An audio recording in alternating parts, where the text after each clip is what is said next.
রিক্সা বন্ধ, রিক্সা চলাচল বন্ধের জন্য দিচ্ছে। জানান না এখানে রিক্সাটা ভাইয়া দাও, ভাইয়া দাও।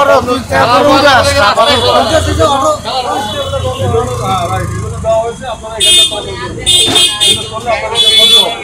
যাত্রীদেরও আর বলবো না যে আপনাদের যাওয়া যাবে,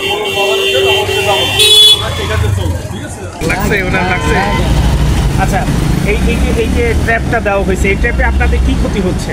ক্ষতি অনেক হয়েছে, এদিকে গাছটা বাড়ি হয়ে গেছে, চোখের একটা বোট কিছু হয়ে যায়, অনেক কিছু সত্য সমস্যা।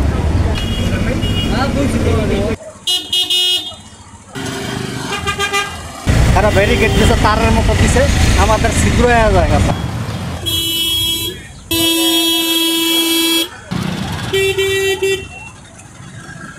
মোটামুটি ভালোই কার্যকর হয়েছে। অনেকে যেতে পারে, হ্যাঁ যেতে পারে, অনেকে যেতে পারে না। এটা আটকে যাবে, এখানে পিছনে কিন্তু তখন দীর্ঘ জ্যাম আরও তৈরি হবে, ওটাকে হচ্ছে ওখান থেকে সরিয়ে নিয়ে যাওয়ার জন্য আর কি। গাড়ি তো আসবে এখানে সবসময়। আপু আপনি এখানে দেওয়া হয়েছে, কিন্তু আমাদের যারা রিক্সাওয়ালা ভাইরা আছেন তারা বেশিরভাগ সময় এটা মানতে চান না। কিন্তু তাদের আগে আমি মনে করি আমরা যারা সাধারণ যাত্রী আছি আমাদের এই জিনিসটাকে মাথায় রাখা উচিত। আমরা অনেক সময় হচ্ছে রিক্সাওয়ালাদেরকে জোর করে যে আপনি যান, আমি দেখবো ব্যাপারটা, কিন্তু যেটা হয় তারা হচ্ছে গিয়ে পুলিশের সামনে এসে হয় রিকোয়েস্ট করতে হয়, মানে যাত্রী জোর করে নিয়ে যায়, কিন্তু হচ্ছে গিয়ে কিন্তু ক্ষতিটা কিন্তু রিক্সাওয়ালারই হয় মূলত। আচ্ছা, 3-4 দিন হলো চালু হয়েছে। একটা চাকা লিখে গেলে 200 টাকা, 500 টাকা। হ্যাঁ, ইনকাম করি 300-400 টাকা।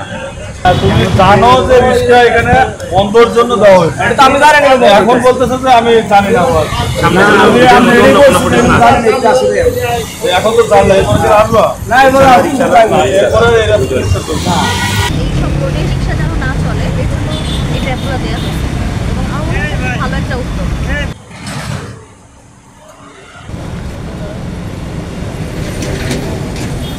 এই সাইকেল নিয়ে কবে নেমে যান হালকি দিয়ে।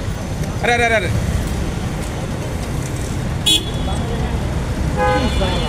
আপনি যদি বাম মতন যদি উড়াইতে পারে তাহলে চাকা বাঁচা যাবো, ঠিক আছে। আর যদি বাম মতন না উড়াইতে পারে চাকাটা লিক হয়ে যাবো, ঠিক আছে। এই লিক হয়ে যায় লাগা মনে করেন আমাদের অনেক সমস্যা হয়, মনে করেন চাইনা নিয়ে যাইতে মনে করেন লিক সারতে অনেক কিছু ঝামেলা হয়, ঠিক আছে।